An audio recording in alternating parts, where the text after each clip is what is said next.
Geliefdes, ek groet in die kosbare naam van ons Here Jesus Christus hier vanuit Stellenbosch by die Simonsberg Christian Center.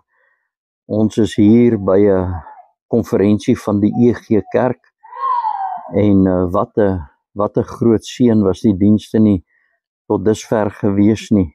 Jy kan nie so 'n kort uittreksel sien van die ouens wat gekom het om te kamp hier so by die konferensiegronde. En geliefdes, en dan is dit ook die dag waarop Christus, die wonderbare verlosser, die lam van God, bereid was om homself te gee, as 'n losprys vir ons almal. Om homself te gee as 'n losprys.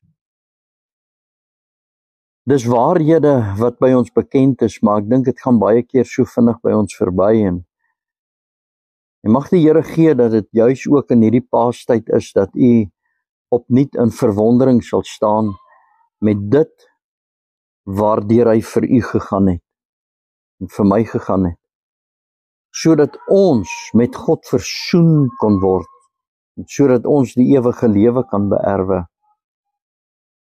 Ons dink byvoorbeeld aan toe hy in Getsemane was en hy bedroef was tot die dood toe, soos wat die woord vir ons sê, en hy tot sy Vader bid, Vader, as dit u wil is dat hierdie beker by my verbygaan. 3 keer gebid, 3 keer gevra. Hy was in 'n geweldige benoudheid en dit oor die beker wat hy moes ledig. En ek herinner my altyd daaraan, geliefdes, dat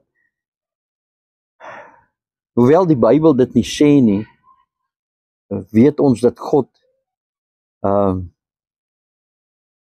die skinker van die beker was.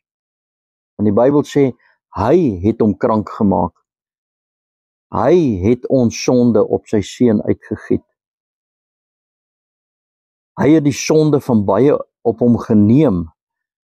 Maar 2 Korintiërs 5 vers 21 is duidelik as hy sê, hy het hom wat geen sonde geken het, die sonde gemaak. Dat Christus bereid was om daar in Getsemane die saak deur te worstel, en u weet, geliefdes, hy het geweet wat vir hom wag op Golgotha. Hy het geweet dat die afspraak wat hy met sy Vader het op Golgotha, en verseker was dit 'n afspraak, dat dit nie een was van genade, maar dat dit een was waarin God sy grimmigheid oor hom sou uitgegiet het. Jy sien, die beker wat Christus sou ledig op Golgotha, was die beker van God se grimmigheid wat ongemeng ingeskink is. Ons lees in die Bybel van 2 bekers. Die een is die beker van verlossing, en die ander een is die beker van God se toorn, wat ongemeng ingeskink word in die beker van sy toorn. En om te dink dat Christus gedrink het uit God se beker van grimmigheid, sodat ons die beker van verlossing kon opneem. En hoe dankbaar is ons dat ons as gelowiges wat gered is, dat ons hierdie getuienis het dat ons gered is. Dit het ons niks gekos nie. Uit genade is ons gered deur die geloof. God se geskenk aan ons, sonder verdienste, maar dit het die seun van God sy lewe gekos. Dit het die seun van God sy bloed gekos. En hoe dankbaar is ons vandag. Mag die Here gee dat ons in hierdie Paastyd weer eens in absolute verwondering sal staan teenoor Christus, wat bereid was om homself te gee as die losprys, as die lam van God, as die offerlam wat in my plek moes gesterf het. Wat 'n goddelike voorreg om vandag in 'n verhouding met God te kan staan. op grond van wat Christus gedoen het. En mag hierdie Paastyd vir u ook 'n besondere tyd wees, waarin u opnuut weer 'n ontsaglike waardering sal kry vir wat Christus aan daardie ou ruwe kruis deurgegaan het. Die oordeel wat ons toekom, was op hom. Ons sondige lewe is aan hom toegereken. En op Golgotha het Christus eintlik in die hande van die lewende God geval. En sê die Bybel vir ons duidelik, vreeslik is dit om te val in die hande van die lewende God. Want hy's 'n verterende vuur. En Christus het in Getsemane geweet, op Golgotha gaan hy in die hande van die lewende God val. Want toe hy daar hang met u en my sonde, en God sy grimmigheid en sy wraak, sy toorn, sy woede, uithaal op sy eie seun, toe het hy in daardie oomblikke in die hande van die lewende God geval en ons straf gedra.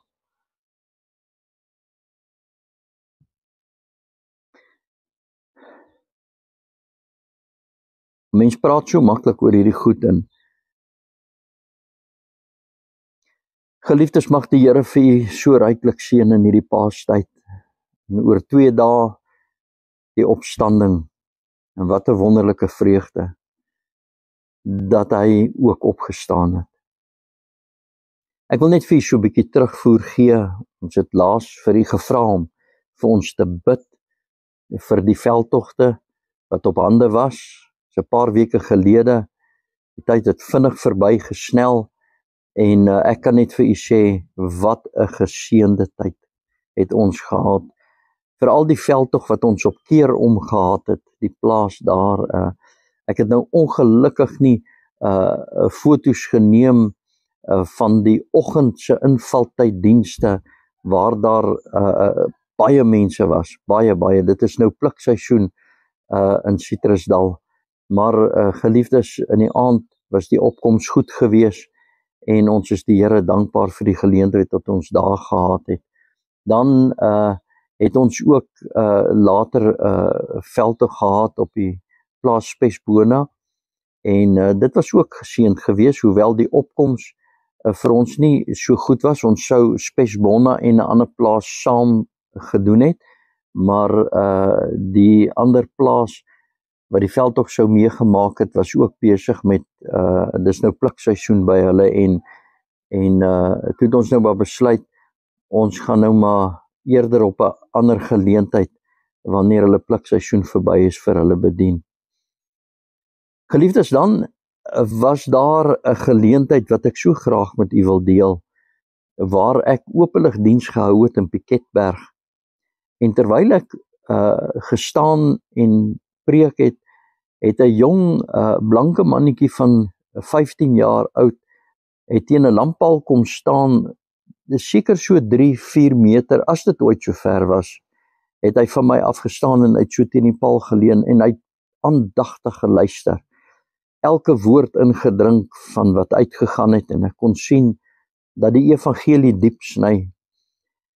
En ek het nadat ek bedien het, toe gaan ek na die jong seun toe en ek praat met hom. En ek vra vir hom of hy geloofsekerheid het en hy sê vir my hy het nie regtig geloofsekerheid nie. En weet jy, geliefdes, ek het 'n diepsinnige gesprek met hom gehad, 'n gesprek wat ek regtig voor die Here dank dat ek dit met hom kon gehad het. En hy het ook vir my gevra, hoe kan 'n mens verseker wees jy gaan hemel toe? Maar die feit dat hierdie jong seun van 15 oor die pad gestap gekom het, stil gestaan het, tyd geneem het en ingedrink het vir my gesê dat hierdie is 'n voorbereide hart, 'n hart wat voorberei is om die saad van die woord te ontvang. En om 'n lang storie kort te maak, hy het toe vir my toe ons uitmekaar uitgaan, ek het sy foonnommer geneem om kontak te hou met hom het hy vir my gevra of ek asseblief weer in Piketberg sal kom bedien, want dan wil hy al sy vriende saambring om te kom luister na die woord. Dit was vir my so 'n geseënde openlig gewees. So ek dank die Here daarvoor. Die Here is regtig, geliefdes, so wonderbaarlik goed. Dan wil ek ook hier vertel van 'n persoon wat ek ontmoet het sommer hier by die konferensie. Ek het vanoggend met hom gepraat en hy gaan vir my 'n kontakbesonderhede gee van 'n Malawier wat by hom eintlik aan huis bly, en ek wil met hierdie persoon skakel om te kyk in hoe mate hy dalk vir my tolkwerk kan doen en ook die Evangelie Expo kan tolk of vertaal, want soos wat ek al reeds vir u gesê het, ons beplan om 2027 dalk 2028 Malawi toe te gaan met die Evangelie Expo. En dan, geliefdes, het ons die wonderlike geleentheid waar ons hier by die konferensie dan ook die Evangelie Expo gaan uitstal, sodat die Expo kan blootstelling kry. Ons wil vir die konferensiegangers verduidelik en wys waaroor die Expo gaan, met die doel dat ons meer gebedsvernote kan saamtrek. So dan kan hulle ook sien waaroor die Expo gaan. En ja, ons bid dat u vir ons asseblief sal bid wat dit aanbetref. So, geliefdes, ek wil net vir u seën en vir u sê dat ons vir u ongelooflik baie waardeer. En dat ons ook vir u bid dat die Here in hierdie tyd 'n merkwaardige werk weer eens in ons almal kom doen. Mag die Here vir u ryklik seën en weer eens wil ek net vir u sê, ons het 'n ongelooflike waardering vir u ondersteuning, waar sonder ons hierdie werk, hierdie taak wat God ons opgelê het, nooit sal kan verrig nie. Mag die Here vir u ryklik seën. Mooi bly.